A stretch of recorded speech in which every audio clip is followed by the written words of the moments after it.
အဲ့လိုမပြော အားလုံးပဲမင်္ဂလာညချမ်းလေးပါခင်ဗျအခုတင်ဆက်ပေးမဲ့သူကတော့ညီညီပါမဲဖြစ်ပါတယ်ဒီဇလန်လေးကိုစိတ်ကူးရင်ဇလန်လေးဖြစ်ကျွန်တော်က AI ကိုတုံးချပြီးတော့ကျွန်တော်ရေးထားတာဖြစ်တဲ့အတွက်ဒီဇလန်လေးကကျွန်တော်ရဲ့ဒါ3ယောက်ရဲ့နာမည်လေးတွေတော့ပါဝင်နေဗျ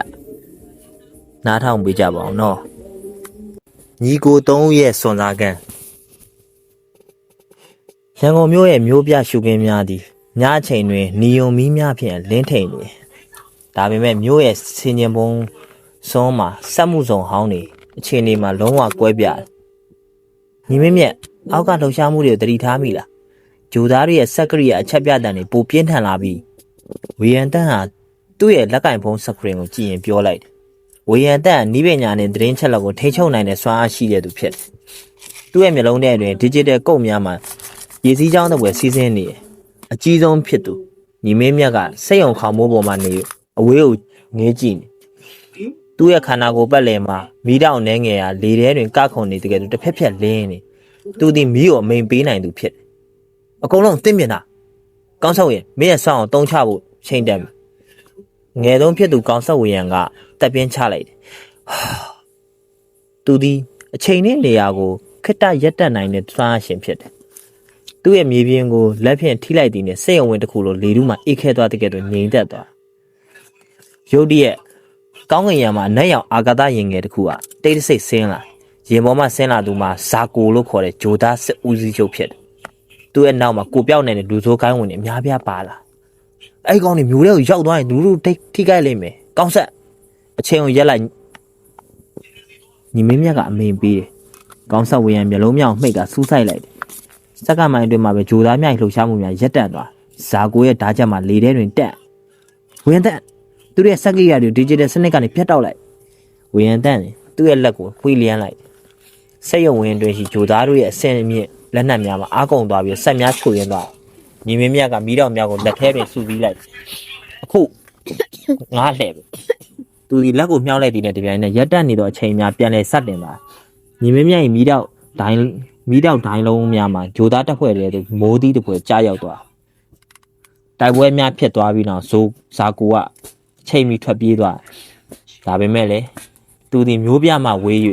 ဝေးလံတဲ့အေယာဝတီမြို့ဝကျွန်းမော်ဒေတာကျေးလက်ဒေတာတစ်ခုစီဥတီသွားကြောင်းဝေရတန့်သိလိုက်ရတယ်သူတို့ကျေးလက်ဒေတာရှေးအောင်စားအားတွေကိုကြောက်တုံးကိုရယူဖို့ကြိုးစားနေတာအဲ့ဒီကြောက်တုံးတော့သူတို့လက်ထဲရောက်ရင်ကဘာကြီးရဲ့တဘာဝဆိုင်းရင်တွေသူတို့ထိချုပ်သွားလိမ့်မယ်ဝေရတန့်ဆိုရင်ကြီးနဲ့ပြောလိုက်တယ်ညီမင်းမြတ်မိကုန်းဝေမြောက်တာစီရင်ကောင်းညင်ဒါဆိုရင်ငါတို့ကျေးလက်ကိုချက်ချင်းသွားမယ်အဲ့ဒီနေရာမှာတော့မျိုးပြလို့နီးပညာတွေမရှိဘူးငါတို့ရဲ့ကိုယ်ပိုင်စွမ်းအားတွေနဲ့ပဲဆုံးဖြတ်ပေးရလိမ့်မယ်ညီကို3ကကျေးလက်ဒေတာကိုရောက်ရှိသွားတော့အခါမြည်တဲ့ဘယ်လိုမျိုးအခက်အခဲမျိုးတွေကြုံတွေ့ရမလဲဆိုတာဆက်လက်နားထောင်ပေးကြပါရန်ကုန်မြို့ရဲ့မိကုန်းဝေများအောက်မှာလွတ်မြောက်လာပြီးတော့ညီကို3ကရခိုင်ရိုးမှအနီးရှိရှေးဟောင်းကျေးရွာလေးတစ်ခုဖြစ်တော့မြူမောင်ရွာရောက်ရှိလာဤရွာတာမန်ရွာတွေကမဟုတ်ရှေ့ရခင်ကလေးကစွားရှင်များကိုကောက်ွယ်ပေးခဲ့တဲ့ဘိုးဘွားအမွေနှစ်များရှိရအရက်ဖြစ်တယ်ဒီရွာရဲ့လေတူကတမျိုးပဲငါရဲ့နီးပညာစနစ်တွေအကုန်လုံးအလုံးမလုံးတော့ဝေယံတန်သူ့ရဲ့လက်ကောက်ဝှက်ရှိဟိုလိုဂရမ်ဆက်ကိုပုတ်ရင်းနဲ့ပြောလိုက်တယ်ကျေးလက်ဒေတာကိုတဝဝတန်လိုက်ဆက်ကွင်းမှာသူ့ရဲ့ digital စအားကိုခန္ဓာဖြစ်စေညီမင်းမြတ်ကဝါပင်များကြားမှာလေတိုးတန်ကိုနားဆွဲ့နေဒါတဘာဝတရားငါတို့သတိပေးနေတာဒီမှာနီးပညာတဲ့စိတ်ဆွမ်းအားပိုရေးကြည့်ငါရဲ့မိတော့တွေမှာဒီဆွတ်တဲ့လေလူတွေမှာထိရခတ်ရုတ်တရက်ရွာလဲရှိညောင်မင်းကြီးရောက်မှာနတ်ရောင်ဝတ်စုံဝေလူစုထူပေါ်လာသူတို့ကဂျိုသားဆက်ဆက်များမဟုတ်ဘဲနဲ့ဂျိုသားနီးပညာနဲ့ပြုတ်ပြင်မိုးမှန်ထားတဲ့လူသားစိုက်ဖို့သူတို့ပဲဖြစ်တယ်သူတို့ကိုဥဆောင်လာသူမှာဇာကိုရဲ့လက်ယုံဖြစ်သူဘိုလ်ချုပ်ကားပဲဖြစ်တယ်မင်းတို့ထင်သူတို့ဒီမှာလွယ်မှာမဟုတ်ဘူးညီကိုတို့ကလှောင်ပြုံးနေပြောတယ်ဒီရွာအောက်မှာမြုံနှံထားတဲ့မြေဦးကြောက်တော့ငါတို့အရှင်သခင်အတွက်ပဲဖြစ်ရမယ်ကားကလက်မြောက်လိုက်တဲ့မြေပြင်မှာတန်လိုက်လိုင်းများထွက်ပေါ်လာပြီးကောင်းဆက်ဝေးအောင်ပြစ်မှတ်ထားထိုက်ကြိုက်ကောင်းဆက်အချင်းကိုရက်လိုက်တော့ညီမြတ်အော်ပြောတယ်တို့တော့ကောင်းဆက်ဝေးရန်မျက်နှာမှာဖြူရော့နေကိုကြီးမရဘူးဒီညမှာအချင်းစီးစင်းမှုကရမ်းမြန်ကျွန်တော်ထိန်းချုပ်လို့မရတော့အတဲဖြစ်နေတဲ့ကောင်းဆက်ဝေးရန်ကြည့်ကားစိတ်ကိုလက်မောင်းမှာကောင်းဆက်ဝေးရန်လဲပြုံးညှင့်ရန်အနီးကပ်လာထိုးစဉ်ဝေယံတက်မြေပြင်ပေါ်ရှိနွယ်ပင်များကိုကြည့်တော့စိတ်ကူးတစ်ခုရပါ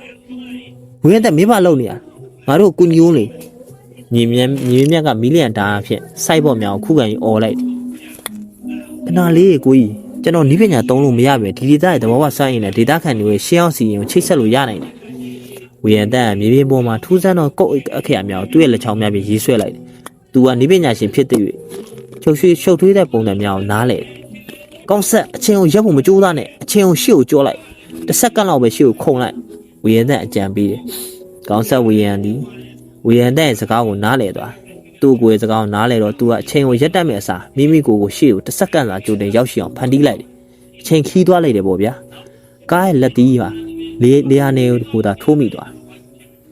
းမင်းတို့ကစွားတွေကိုပေါင်းဆက်တက်နေပြီပေါ့လေဘိုးချုပ်ကဒေါသကြီးနဲ့သူ့ရဲ့ခန္ဓာကိုယ်အယာမတ်စိတ်အုပ်ကြီးဖြစ်ပြောင်းလဲလိုက်တယ်ရွာ၏ဒေလူမှာတင်းမာသွားတယ်ရွာသားများမှာရုပ်ကြောက်နဲ့ကြားထွက်ပြေးနေကြတော့လေရွာလူကြီးတအုပ်ကညီကိုသုံးကိုလှမ်းအောင်ပြောလိုက်တယ်လူငယ်တို့မင်းတို့ရှာနေတဲ့ကြောင်တော့ကမင်းတို့ရဲ့ညီညွတ်မှုကြားမှာရှိနေတာညီမမြတ်ကမီးရံများဝေယံသက်ဖန်တီးလိုက်တော့တန်လိုက်စာကွင်းတဲ့သူပစ်ထည့်လိုက်မီးနဲ့လျှက်စစ်ပေါင်းဆက်သွားပြီးပြင်းထန်သောစွမ်းရည်လိုင်းကြီးတစ်ခုဖြစ်ပေါ်လာအခုပဲကောင်းဆက်ဝေယံကထိုးစွမ်းရည်လိုင်းကိုအချင်းအလင်းပြအစာပေါင်းများစွာမြင့်တင်လိုက်ကြီးမားသောပေါက်ကွဲမှုကြီးနဲ့တူဘိုးချုပ်ကစိတ်ရောက်ခန္ဓာကိုယ်မှာပိုင်းပြတ်သွားသို့တော့ဇလန့်အီနဲ့တော့မပြီးသေးဘူးဗျပျက်စီးသွားတဲ့စိတ်ရောက်ပိုင်းစားများကြားမှာထူးဆန်းသောအချက်ပြတံတစ်ခုထွက်ပေါ်လာဒါဟန်ပြတိုက်ခိုက်မှုပဲဝေယံတန်တုံရီသောအတန်မျိုးပြောတယ်သူတို့ရဲ့တကယ်ကောင်းဆောင်မျိုးထဲမှာကြံနေခဲ့တဲ့ငါတို့ရဲ့အိမ်ကိုရောက်နေပြီရန်ကုန်မြို့ရှိညီကိုတို့ရဲ့တိုက်ခန်းဒီတိတ်ဆိတ်သို့တော့တိတ်ဆိတ်ခြင်းဒီလေမုန်တိုင်းမတိုက်ခင်ငြိမ်သက်ဆုံးအချင်းဖြစ်တယ်ငါတို့ရဲ့နောက်ဆုံးခံတပ်ကိုသူတို့ထိန်းချုပ်လိုက်ပြီဝေယံတန်သူ့ဖုန်းမှာတစ်စက်အိမ်ရှိလုံခြုံရေးကင်မရာများကိုချိတ်ဆက်ကြည့်လိုက်ရမြင်ကွင်းမှာတလုံးစီကောင်းလာတယ်အိမ်တွင်းတွင်အရေးမဲများပြီးဖုံးအုပ်ထားသောခေါင်းဆောင်ကြီးမော်လော့စပွဲပေါ်နေပုံစံထုတ်ထားတဲ့ရှင်းအောင်မြေပုံဆူဆိုင်ကြည့်သူကကြောက်တုံးရှာနေရမဟုတ်ဘူးကြောက်တုံးရဲ့တော့ရှာနေအဲ့တော့ငါတို့ရဲ့မျိုးစင်ဆက်မှတ်တမ်းထဲမှာရှိနေညီမမြတ်ကဒေါသကြောင့်သူ့လက်တစ်ဖက်လုံးမီးတောင်များအလိုလျောက်ထွက်ပေါ်လာငါတို့ကြီးလက်မှာတိုက်ဝဲဝင်နေတော့သူကနောက်ကျောကိုဓာတ်နဲ့ထိုးသွားတယ်ဗောကောင်းဆက်ငါတို့အိမ်ကိုပြန်ပို့ပေးနိုင်မလားအခုပဲကောင်းဆက်ဝေယံမျက်မှောင်ကျုံရတယ်အစွမ်းကိုအာယုံဆိုင်လိုက်တယ်ရိုးပြနဲ့ကြီးလက်အကြကွာဝေးရအရန်ဝေးတယ်အချိန်ခုန်ကူးဖို့ဆိုရင်တစုံတယောက်ရဲ့အသက်စွမ်းရည်ကိုအရင်ပြုတ်ရလိမ့်မယ်ညီကိုသုံးရဲ့အကြည့်ချင်းစုံလိုက်တယ်ဤဒီမှာသူတို့ရဲ့ညီကိုတန်ရုံးစင်ကိုစမ်းသပ်မြက်ခတ်တန်းဖြစ်တယ်ညီမြတ်ကရှေ့တုံးကနေရက်လိုက်တယ်ငါရဲ့မီစွမ်းရည်နဲ့စွမ်းရည်လမ်းကြောင်းကိုဖန်တီးပေးမယ်မင်းတို့နှစ်ယောက်လုံးငါရဲ့အရှင်ဟုံးနဲ့မျိုးလေးကိုခုံဝင်လိုက်ငါနောက်ကနေလိုက်လာခဲ့မယ်ရုတ်တရက်အချိန်နဲ့နေရအကွဲကြောင်းကြီးတစ်ခုဖြစ်ပေါ်လာမီလီယံများဝမ်းရံလျက်ညီကိုသုံးကရန်ကုန်မြို့လေရှိသူတို့ရဲ့တိုက်ခန်းမဆောင်လေးတို့ပြုတ်ကျလာမော်လောကလှဲ့ကြည့်သူရဲ့မျက်နှာမှာဂျိုသားတို့ရဲ့ရက်ဆက်မှုနဲ့လူသားတို့ရဲ့ဘောလောဘကိုပေါင်းစပ်ထားတဲ့ကဲလို့ရှိညီကိုသုံးကပြန်ရောက်လာရောမင်းတို့ရဲ့မွေးနေ့ကြောက်တုံးရဲ့တော့ဒီမှာပဲမော်လောကလက်ကိုမြှောက်လိုက်ရအိမ်ထဲရှိနေရများပေါက်ထွက်ကုန်ပြီးတော့လူစိုးကန်းဝင်ရာပေါင်းများစွာကဝန်းရံထား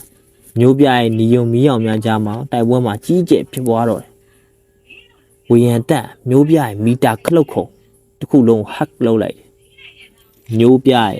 ရက်စစ်တအားလုံးငါးစီကိုပို့ပေးလိုက်မယ်မျိုးတစ်မျိုးလုံးမှာမီးအောင်များမှိန်သွားပြီးဝေယံတက်ခန္ဓာကိုယ်တွင်းကအလင်းနဲ့များစီးဝင်လာတယ်ကေ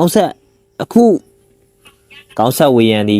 ီအိမ်ကြီးတစ်ခုလုံးအချိန်ကာလတစ်ခုတည်းတွင်အေးခဲသွားစေမော်လော့ဒီလှုပ်ရှားမှုပြုတ်နိုင်တော့ပဲလေထဲတွင်ရက်တက်ညီမမြတ်သူ့ရဲ့မီးရံများကိုတန်လိုက်ဆက်ကွင်းနဲ့ရောနှောကကြီးမားသောမီလီယံဒိုင်းလုံးတစ်ခုဖန်တီးလိုက်တယ်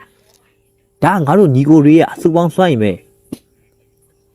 ထိုစွမ်းရည်လုံးကြီးရဲ့ချိန်ရက်တက်နေသောမော်လော့ရဲ့ရင်ဘက်ကိုတဲ့ထိမှန်လိုက်ကြီးမားသောပေါက်ကွဲတန်တဲ့သူအဆောက်အုံတစ်ခုလုံးတုံခါသွားတယ်မော်လော့ရဲ့ခန္ဓာကိုယ်မှာအမှုန့်အဖြစ်ပြိုကွဲသွားတော့လေသူ့ရဲ့နောက်ဆုံးတကားကတော့ကြောက်စရာကောင်းလာတယ်မင်းတို့တိုက်ပွဲကိုနိုင်ရတယ်လို့ထင်နေရလားငါစတင်ခြင်းမရှိသေးတကယ်ရန်သူစစ်ကကောင်းငင်ရန်ကနေလာနေပြီတိုက်ပွဲကပြီးဆုံးသွားတော့လေညီကိုမြရဲ့မျက်နှာနဲ့အပြုံးမရှိဘူးကောင်းငင်ရန်မှာအနက်ရောင်တိမ်တိုင်းများဖုံးအုပ်လာပြီးတော့ဂျိုသားအကြီးစားတပ်ဖွဲ့ကြီးတခုအာကာသထဲတွင်ပေါ်လာမော်လော့ပျက်စီးသွားပြီးတဲ့နောက်ကောင်းငင်ရန်တူးရောင်ကဲ့သို့หนีမြန်းလာဂျိုသားတို့ရဲ့အမိဗဟိုချက်ဖြစ်သောနေချက်ချင်းရင်ပြန်ကြီးရာရန်ကုန်မြို့ပေါ်သို့အရင်မဲကြီးတစ်ပွဲမိုးလိုက်ထိုရင်ပြန်ကြီးမှဆင်းသက်လာသောစွမ်းရည်လိုင်းများမှာညီကိုသုံးရဲ့စွမ်းအားများစုပ်ယူရန်ဒီဇိုင်းထုတ်လုပ်ထားခြင်းတောင်ဖြစ်တယ်။အခုကြီးကျွန်တော်ရဲ့အချိန်စွမ်းအားတွေဆွဲထုတ်ခံနေရလို့